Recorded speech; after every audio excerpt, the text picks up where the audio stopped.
Sauce TV ప్రేక్షకులకు శుభాశీస్సులు. క్రోధినామ సంవత్సరంలో ప్రస్తుతం వైశాఖ మాసంలో మనం ప్రయాణం చేస్తున్నాం. ఈ యొక్క క్రోధినామ సంవత్సరంలో ఉగాది నాడు అందరూ తెలుసుకున్న విషయం ఏమిటంటే, గ్రహస్థితులు బాగలేవని, ఒక్కొక్క రాశి వారికి ఒక్కొక్క ఫలితాలు మనం అందరం విని ఉన్నాం. ఆ విషయాన్ని అలా పక్కన పెడితే, ఒక క్రోధినామ సంవత్సరమే కాకుండా జాతకం పట్ల విశ్వాసం ఉన్నటువంటి వ్యక్తులు, మేము పట్టించుకోము అనేటటువంటి వారి కోసం కాదు నేను ఇక్కడ చెప్తున్నది. వీటి మీద దృష్టి ఉండి గ్రహాల అనుకూలతను అర్థించేటటువంటి వారి కోసంగా చెప్పేటటువంటి అంశం ఇది. ఏమిటంటే, ద్వాదశ రాసులకి, ద్వాదశ రాసులన్నిటికీ కూడా గాయత్రి మంత్రం అనేటటువంటిది ఉన్నది. దాన్ని రాశి గాయత్రి అనే పేరుతో వ్యావహారికంలో ఉన్నది.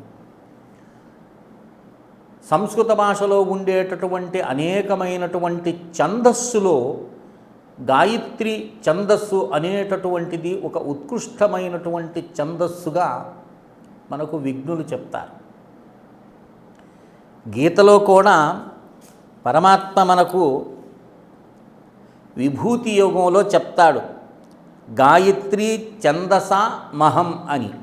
అంటే ఛందస్సులో నేను గాయత్రి ఛందస్సున అయి ఉన్నాను అని అక్కడ కృష్ణ పరమాత్మ తెలియజేస్తాడు.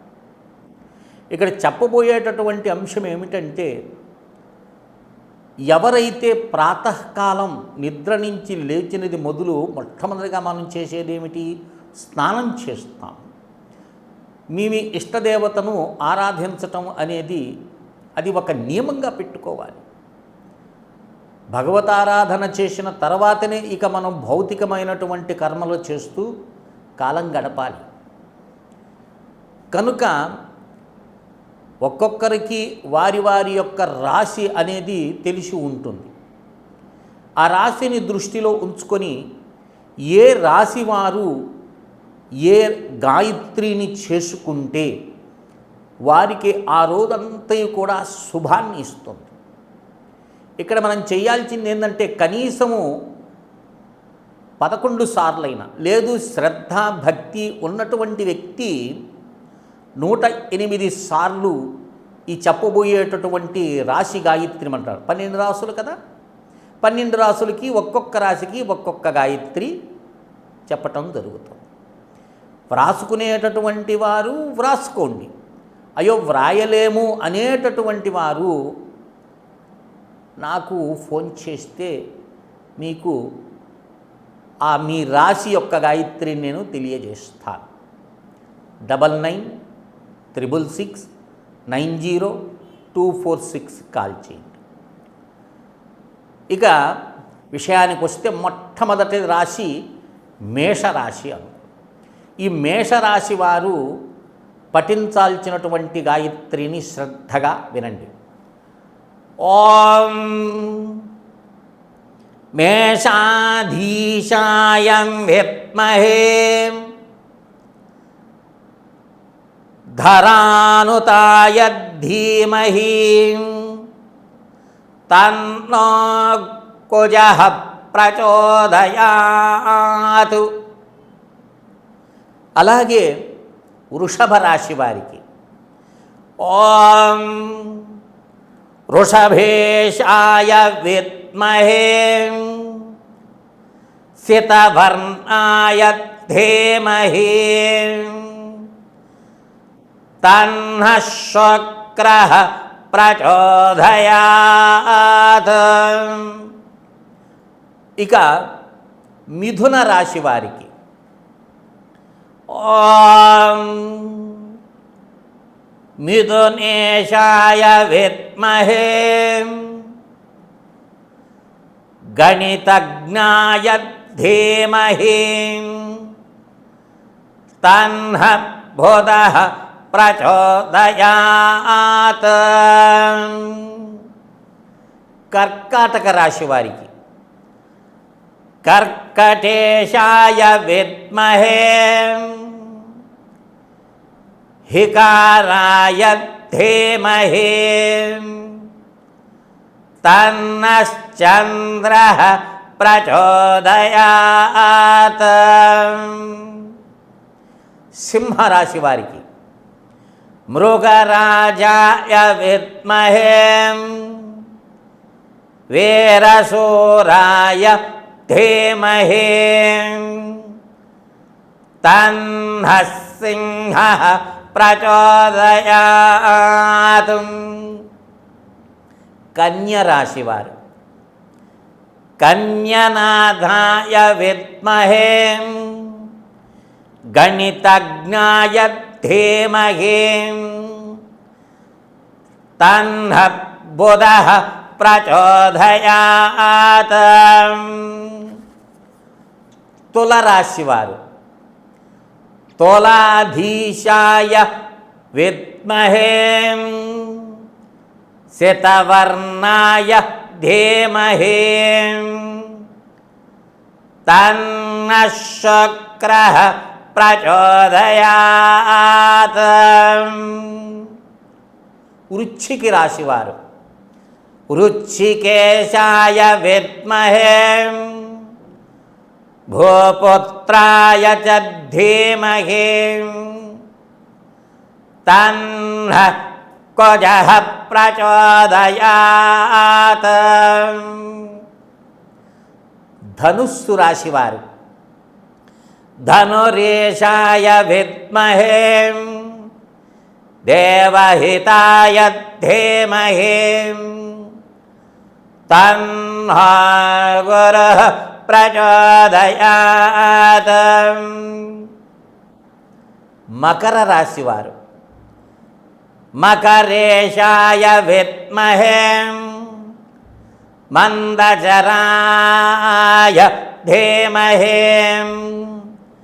తన్నో శనిః ప్రచోదయాత్. కుంభరాశి వారు ఘటనాదాయ విద్మహే నీలవర్ణాయ ధీమహి తన్నో శనిః ప్రచోదయాత్. మీనరాశి వారు మీననాథాయ విద్మహే కర్కటోచ్చాయ ధీమహి తన్నః గురుః ప్రచోదయాత్. ఇవి ద్వాదశ రాసులు యొక్క గాయత్రిలు. వీటి జపం వల్ల మీకు అన్నీ కూడా శుభ ఫలితాలు కలుగుతాయి. జాతక చక్రంలో ఉండేటటువంటి సమస్త దోషాలు తొలగిపోతాయి. అనవసరమైనటువంటి ఖర్చులు పెట్టుకొని ఈ గ్రహానికి ఇన్ని జపం, ఈ గ్రహానికి ఇన్ని జపమని శాస్త్రమంతా కలుషితమైపోయిందండి. వ్యక్తిగత స్వార్థాలకు మానవుడు శాస్త్రాన్ని కలుషితం చేసి అమాయకుల మీద రుద్దేటటువంటి ప్రయత్నం నేటి కాలంలో విపరీతంగా జరుగుతుంది. అందుకని భగవద్భక్తితో ఏం కోరుకుంటారు మీరు? ప్రతి వ్యక్తి సుఖాన్ని కోరుకునేది. మరి ఆ సుఖానికి తగ్గట్టు సుఖం లభించాలంటే ఏముండాలి? పుణ్యం ఉంటేనే నీకు సుఖం లభిస్తుంది. పుణ్యం అనేటటువంటిది లేదనుకోండి, దుఃఖం అనుభవిస్తాం. పుణ్యం లేనప్పుడు ఏంది? పాపం చేస్తాం. పాపం ఫలితం దుఃఖాన్ని అనుభవిస్తాం. కనుక ఈ జపతపాలకు మీరు అది స్వయంగా చేసుకుంటే ఉత్తమం, లేదు నిష్ణాతులైన వారు చేస్తే ఉత్తమం. కానీ ఎంత మాత్రం నిష్ణాతులు చేస్తున్నారని నేను ప్రత్యేకంగా ఇక్కడ చెప్పనవసరం లేదు, మీ అందరికీ తెలుసు. కనుక ఈ యొక్క వారి వారి యొక్క రాశి గాయత్రిని జపం చేసేవనుకో గానం చేసేటటువంటి వాడిని రక్షిస్తుంది. కనుక గాయత్రి అన్న రక్షణ ఇస్తుంది. కనుక శ్రద్ధాభక్తులతో ఈ చెప్పినటువంటి గాయత్రి రాశి గాయత్రి మంత్రాలను చక్కగా చేసుకోండి. మీ జీవితం సుఖమయం చేసుకోండి. ఈరోజు అనుభవిస్తున్నటువంటి జీవితం నువ్వు తెచ్చుకుందే కానీ ఎవరో నీకు కల్పించింది మాత్రం కాదు. అందుకని నీ మతి ఎలా ఉంటుందో గతి కూడా అలాగే ఉంటుంది. నిన్ను నీవు సరిదిద్దుకోవాలే కానీ నిన్ను ఎవరో సరిదిద్దుతారు అనేటటువంటిది భ్రమ. పెద్దలు శాస్త్రము సూచిస్తుంది. ఈ ప్రకారంగా నువ్వు నడుచుకున్నట్లయితే నీ జీవితం సుఖమయమవుతుంది. దాన్ని విస్మరించి మనం ఏదేదో చేస్తుంటాము, అశాస్త్రీయమైనటువంటి పనులు. కనుక చక్కగా అందరూ ఈ చెప్పినటువంటి ద్వాదశ రాశి గాయత్రులను చెప్పుకొని అందరూ కూడా సుఖశాంతులతో వర్ధిల్లుతారని ఆశిస్తూ శ్రీ విద్యోపాసకులు శ్రీ మండే లక్ష్మీ నరసింహారావు లోకా సమస్తా సుఖినో భవంతు. ఓం తత్సత్, ఓం తత్సత్, ఓం తత్సత్. ఎన్ని నిమిషాలు?